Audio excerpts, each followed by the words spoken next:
c'est un exercice type que tu peux avoir dans les lois uniformes pour une variable aléatoire continue. Donc on a une variable aléatoire x qui suit une loi uniforme sur un intervalle, donc toujours important de le préciser, moins 2, 3. Première question, quelle est la fonction de densité? Alors là, déjà petit rappel, donc ça faut l'avoir en tête quand on parle d'une loi uniforme. C'est quoi? Donc l'intervalle est très important. Donc là on a l'intervalle moins 2, 3 à peu près, donc là c'est le 0.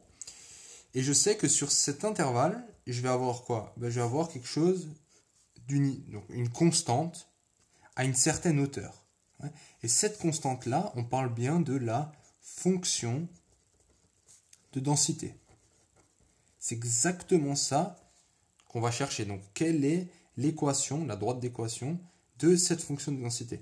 Donc, on sait qu'elle a une certaine hauteur, qu'on va définir maintenant, et qu'après, et avant, elle est à 0. D'accord? Maintenant, on peut se demander, mais comment on sait à quelle hauteur elle est? C'est ce qu'on a dit avant, on sait aussi que sur tout R, donc l'intégrale de f de x, donc de la fonction de densité, c'est 1. Et ça, intuitivement, qu'est-ce que ça veut dire? Ça veut dire que si je parcours donc si je regarde la probabilité de toutes les possibilités, de toutes les issues possibles lors d'une expérience, c'est égal à la probabilité de l'événement certain. Et ça, l'événement certain, c'est à 100% de chance. Quoi que tu fasses, forcément, ça doit être englobé dans ces 100%. Maintenant, on va calculer ça, donc en utilisant ce résultat sur les fonctions de densité. Donc ça, c'est la fonction de densité là-dedans. On va l'utiliser et on va trouver ça de manière assez intuitive. Alors, j'ai quoi? Quelle est la longueur de cet intervalle? C'est 3 plus 2. Donc ça, c'est une longueur de 2. Donc L égale à 2. Et maintenant, moi, je veux calculer cette hauteur. Et je sais quoi? Je sais que dans ce rectangle, quel est l'aire de ce rectangle? Je sais que l'aire de ce rectangle est égal à 1, où j'ai noté ici L. Donc L est égal à 1 sur 5. Et voilà, donc ça c'est ma fonction de densité.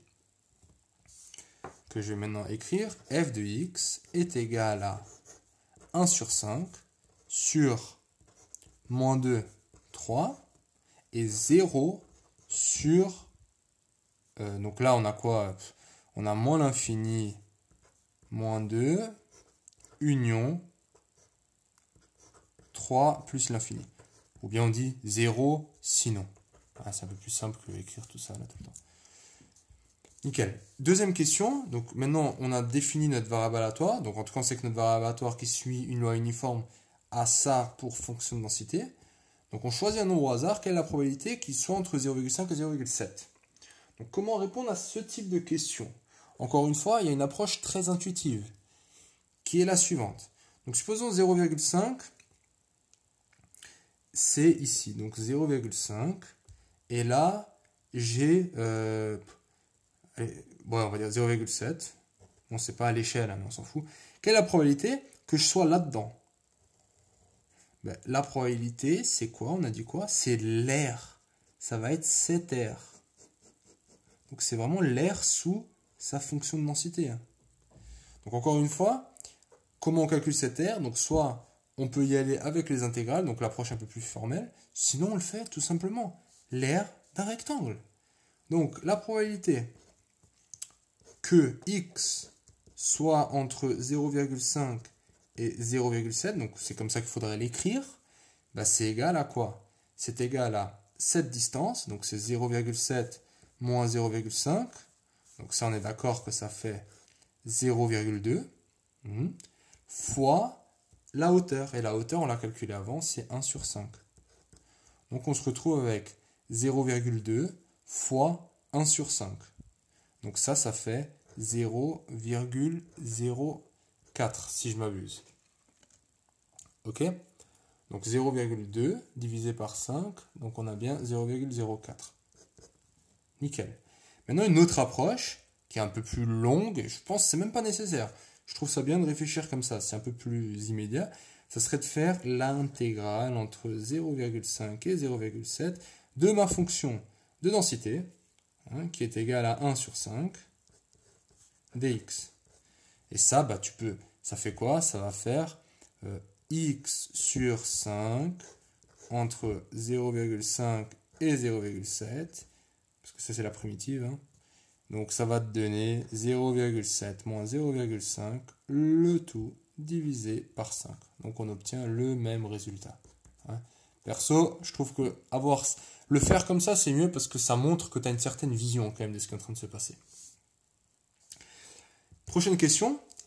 Quelle est la probabilité que ce nombre, donc x, soit égal à 0 ou à pi? Donc là, la question c'est quoi? C'est quelle est la probabilité que je sois là-dedans? Que je sois pile égal à ce trait. Et en fait, donc, soit tu peux remplacer ça dans la formule. Donc là, dans la formule, je vais avoir 0 et 0, hein, parce que l'intégrale, en fait, elle ne bouge pas. Je suis à exactement une valeur. Ouais. Tu vois, j'aurai x entre 0,5 et 0,5. Ça veut bien dire que x égale à 0,5. En fait, formellement, tu vas voir qu'est-ce qui va se passer. Donc là, tu vas avoir 0 et 0. Là, tu vas avoir 0 moins 0. Ça fait 0. Après, genre, ce que je te conseille de retenir, c'est quoi? C'est que il y a une infinité de valeurs entre moins 2 et 3. Donc, tomber exactement sur une valeur, c'est un événement quasi impossible. Donc, on dit que probabilité, hein, c'est ce qu'on avait vu dans la première vidéo, que x est égal à x, contrairement au cas continu, au cas discret, donc, où ça veut dire quelque chose. Mais ici, ça a du sens, mais c'est toujours nul. Ouais. Alors que ce soit 0 qui est dans l'intervalle moins 2, 3, ou pi qui serait en dehors de l'intervalle, ouais, parce que pi c'est 3,14 et quelques, donc il serait là peut-être, ça ne change strictement rien. Et dernière question, quelle est la probabilité que x soit inférieur? Donc, je veux dire, ça ressemble quand même pas mal. Donc inférieur à combien? À 0, j'ai demandé. À 0. Ben ça, en fait, ça veut tout simplement dire ça. Quelle est cette probabilité? Que mon x, il soit là-dedans. Donc, je cherche cette probabilité. Et là, j'ai 0. Donc, l'idée, formellement, si tu veux encore une fois l'écrire, ici, on le voit direct. C'est 2 fois 1 sur 5. Donc, c'est 2 divisé par 5. Ouais. Sinon, ça ressemble à quoi? L'intégrale entre moins l'infini et 0 de f de x dx. Ouais. Donc après, tu peux réduire l'intégrale en moins 2, 0 de f de x. Maintenant, je le remplace par 1 sur 5 dx. Pourquoi je fais de là à là? Parce que entre moins l'infini et moins 2, c'est tout le temps 0. Donc si tu veux, ça fait 0 plus ça, quoi. Et après, ça me fait quoi? Ça me fait 0 moins 2, donc ça va faire 2 sur 5. Voilà. Encore une fois, l'approche graphique, je te la conseille fortement. Donc voilà, comment définir une variable aléatoire uniforme, la fonction de densité, et après les calculs un peu, donc on va dire de base qui s'en sortent. Je pourrais aussi te demander quelle est l'espérance de la variable aléatoire, donc de variable aléatoire x. Ben ça, je te rappelle que l'espérance de x, ça va être a plus b sur 2. Hein? Donc ça, soit tu l'apprends et c'est réglé, tu vois. Donc là, on aurait 3 moins 2 divisé par 2. Ou bien, bah, tu fais l'intégrale entre x, f de x dx, entre moins 2 et 3, et tu calcules ça tranquillement. Voilà.